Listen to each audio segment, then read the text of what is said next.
Bienvenue à toi dans ce module 11 où on va parler du setup Jarvis sur l'action follow. Avant de te montrer exactement comment ça fonctionne sur Jarvis, je voulais te faire juste un petit préambule et un petit rappel évidemment. Sur tes actions de follow, de like, etc., on reproduit le comportement humain. Donc juste encore pour rappel, si tu fais 20 likes par jour, 20 follow par jour, on va paramétrer dans la base Jarvis 20 follow par jour, 20 likes par jour. Et ça c'est très important, ça évitera que l'on se fasse bloquer et on scalera derrière tout simplement pour que tu atteignes ton objectif des 800 follow par jour, tout simplement. Donc ça, c'est mes recommandations. Alors après, à toi de les utiliser, de les tester et de les adapter le cas échéant à toi ce que tu veux, évidemment, et surtout à comment tu vois ton ascension ou comment tu veux que ta communauté grossisse tout simplement sur ton compte Instagram. Donc on est voilà sur le VPS, donc on est connecté sur la plateforme Jarvis où on parle donc de la maison du pâtissier évidemment, donc vous la connaissez puisqu'on en a parlé tout à l'heure. Donc comme tu peux le voir ici, on a plein de on va dire d'onglets, mais on va faire un focus nous aujourd'hui sur le follow plutôt en tout cas pour que je te montre dans le détail comment on va le paramétrer tout simplement. Donc, dans cet onglet, tu regarderas, il y a Settings, Follow Source, Result, Extracted Users. Ce qui nous intéresse, c'est vraiment de paramétrer cette partie-là. Les follow sources, et j'y viendrai tout à l'heure, ça ce sera plutôt au niveau du ciblage. Là, on est plutôt dans la partie technique, pure et dure, d'accord? Ici, tu as un indicateur qui est très important qui te permet de voir par jour combien tu feras de follow. Et c'est cet indicateur-là qu'il faut qu'on regarde dans un premier temps pour être bien efficient sur le paramétrage. Ici, donc le petit bouton, tu vois, donc là c'est arrêté, suffira simplement de l'activer pour le lancer. Alors, run timer. Donc moi je paramètre en général 3 à 4 minutes entre chaque opération. C'est-à-dire que je veux un follow, enfin 2 à 5 follow maximum par opération, on va dire avec une récurrence de 28 à 48 secondes entre chaque follow. Ça, c'est donc mon amplitude horaire, mon amplitude de travail, de 8 heures du matin jusqu'à 11 heures du soir. Toutefois, j'ai rajouté ici un intervalle qui me permet donc de reproduire un comportement humain. Ça évite que Jarvis lance à 7h44 00 et il s'éteigne à 10h44 00. Ici, donc, c'est les jours de travail. Donc là, moi, j'ai paramétré sur tous les jours, mais c'est un compte qui est déjà un peu mature pour l'automatisation. Mais en tout cas, si vous êtes tout neuf, si votre compte est tout neuf, vous partez plutôt sur du lundi au vendredi. On est sur un comportement humain, évidemment. Ensuite, les follow limits, ça c'est important. Donc c'est ici que vous allez paramétrer typiquement si vous avez que 20 follow par jour. Donc les follow limits, c'est ici que vous allez paramétrer donc les 20 par jour à 30 par exemple par jour ici, qui augmenteront tous les jours de 25. Là on est sur une base un petit peu plus grande, mais plutôt on va dire 10 par jour jusqu'à atteindre les 800 par jour, tout simplement. Ensuite, on a d'autres fils qui sont très très intéressants, voilà, qui nous permettent d'aller cibler vraiment donc les utilisateurs qui ont une image de profil et les utilisateurs qui ont au minimum 6 posts. Avec en choisissant ces filtres-là, on va enlever déjà tout ce qui va être un peu robot. Même si là, on peut passer de 6 à 9 ou même à 12, par exemple, si vous souhaitez que ce soit vraiment de vrais comptes.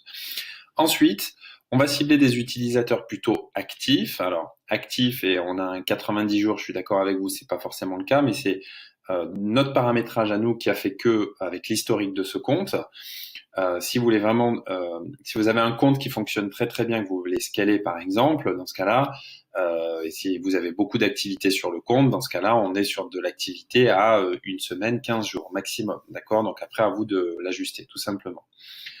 Ensuite, on ne suit pas donc les utilisateurs privés, donc les gens qui ont un compte fermé.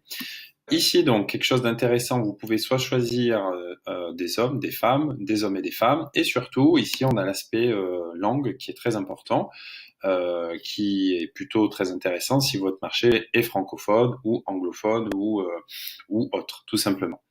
Ensuite, les after follow actions, c'est-à-dire on a trouvé le compte, on a fait le follow, et du coup, nous, on rajoute une chose, c'est qu'on rajoute un like de post. Donc là, on lui dit like un des posts, like between one and one post. Vous pouvez mettre par exemple 2 à 3 ou 5 posts, pour la simple et bonne raison que vous verrez ici, on a paramétré une récurrence pour tomber dans notre récurrence journalière, c'est-à-dire 800 likes maximum, d'accord? On peut aller au-delà du like, c'est pas aussi impactant que le follow, mais en tous les cas, nous on a choisi de faire un like de post une fois qu'on a fait le follow. Et donc on a notre récurrence de 5 à 30 secondes. Aussi, on a rajouté donc comment on user latest post, donc sur le dernier post, on met donc par défaut un commentaire qui dit super photo, bravo à toi, keep up, tout simplement. Voilà. Donc voilà, là ça en est fini au niveau des settings. Donc ici, on va passer maintenant dans la partie follow sources et qui est très très importante, d'accord? Donc dans la partie follow sources, vous allez voir, il y a pas mal de choses. Du coup, vous pouvez faire. On peut faire du follow par hashtag. Donc on va regarder ça dans un premier temps. Là, on est sur la thématique de la pâtisserie, souvenez-vous. Vous avez déjà fait dans les modules précédents, normalement, votre sélection des hashtags. Et je vous montrerai que grâce à Jarvis, vous avez la possibilité, en plus, de faire Jarvis peut vous faire de la recommandation d'hashtags populaires.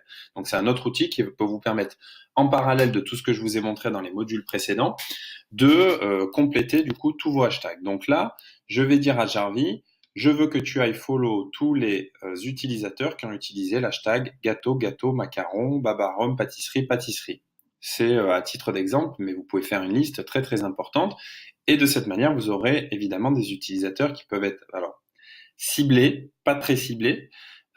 Pourquoi? Parce que on l'a vu d'ailleurs quand on faisait les recherches au niveau des hashtags ou quand on faisait de l'auto-like, parfois on a des situations du quotidien où tiens, je suis en train de manger mon gâteau, c'est mon Choco BN, et du coup je vais mettre le hashtag gâteau. Alors est-ce que ça veut dire que cet utilisateur est un fin gourmet, est un pâtissier et qui serait susceptible par exemple de m'acheter tout simplement du matériel pour la pâtisserie? C'est pas sûr. Donc on est sur un ciblage, on va dire aller à 60%. Mais c'est un ciblage qui est très très efficace. On peut par exemple ici aussi mettre des hashtags par localité plutôt, excusez-moi. Donc on peut mettre ici aussi un hashtag par localité. Par exemple, je veux toucher tous les utilisateurs qui sont à Paris. Je veux toucher tous les utilisateurs qui sont à Marseille. Donc par exemple, je mets ici tout simplement ce qu'il en est. Je prends l'exemple, je suis une franchise de nourriture, d'accord? Donc je fais du bio et j'ai en fait des magasins qui à Paris, Lyon et Marseille. Ça veut dire que moi ma cible, c'est pas d'aller chercher des utilisateurs qui sont à Bordeaux, mais plutôt uniquement des utilisateurs qui sont à Paris, Bordeaux et Marseille. Paris, Lyon et Marseille. Donc en fait, on va paramétrer ici donc les potentiels, on va dire, personnes qui ont utilisé le hashtag Bordeaux, Paris et Marseille. Alors on sera toujours pareil, en utilisant ces hashtags, on sera sur du ciblage malgré tout approximatif. Pourquoi? Parce que je suis touriste japonais, je suis en train de prendre en photo la Tour Eiffel, je mets mon hashtag Paris. Du coup, cet utilisateur sera dans mes follow. Est-ce qu'il est ciblé? Non, pas du tout pour le coup. Donc, voilà, il faut savoir mesurer un petit peu les choses pour que vous puissiez prendre les meilleurs, que vous utilisiez la meilleure stratégie tout simplement sur ces auto-follow. OK? Ensuite, alors il y a d'autres choses, il y a d'autres possibilités évidemment. Moi, celui que je préfère et celui que je vous recommande, c'est, comme je vous le disais, c'est d'aller donc targeter dans un premier temps des comptes. Là, on est sur la pâtisserie, donc on va rester sur la thématique de la pâtisserie. Je veux aller targeter des followers qui ont déjà follow un compte qui a trait à la pâtisserie. Typiquement, mon concurrent. Il s'appelle, pâtissier.com. OK? Donc, je veux aller targeter précisément les followers de pâtissier.com. Ça tombe bien, ce compte-là, il a 100 000 followers. Donc, est-ce que ça veut dire que ces 100 000 sont ciblés? On n'en sait rien. En tout cas, on sait que sur ces 100 000 potentiels, on a une audience, d'accord? Après, à vous d'aller vérifier les engagements. Donc, est-ce qu'il y a de l'engagement sur la photo? Souvenez-vous, je vais vérifier chaque photo. Est-ce que sur 100 000, si j'ai que 10 likes sur les photos, ça veut dire que les 100 000, c'est du pipeau, hein. Donc, orientez-vous peut-être du coup sur un compte qui a moins de followers, mais qui a beaucoup plus d'engagement sur les photos, et c'est là que vous trouverez votre cible, tout simplement. Une fois que vous avez fait ce travail-là, là, par exemple, on peut dire à Jarvis, je veux que tu ailles donc cibler en détail, par exemple, les followers de Voilà, alors là, par exemple, j'ai paramétré pour la démo Christophe Michalak, par exemple, qui est un pâtissier de renom. Cyril Lignac, on pourrait mettre, par exemple, l'émission télé Le plus grand pâtissier. On pourrait mettre la pâtisserie de votre quartier, je dis n'importe quoi. Mais en fait, vous allez, grâce à ça, voilà, cibler des utilisateurs potentiels qui aiment la pâtisserie et qui potentiellement font de la pâtisserie. D'accord? Donc ça, pour moi, c'est une des meilleures manières de cibler du coup ces follow. D'accord? Et enfin,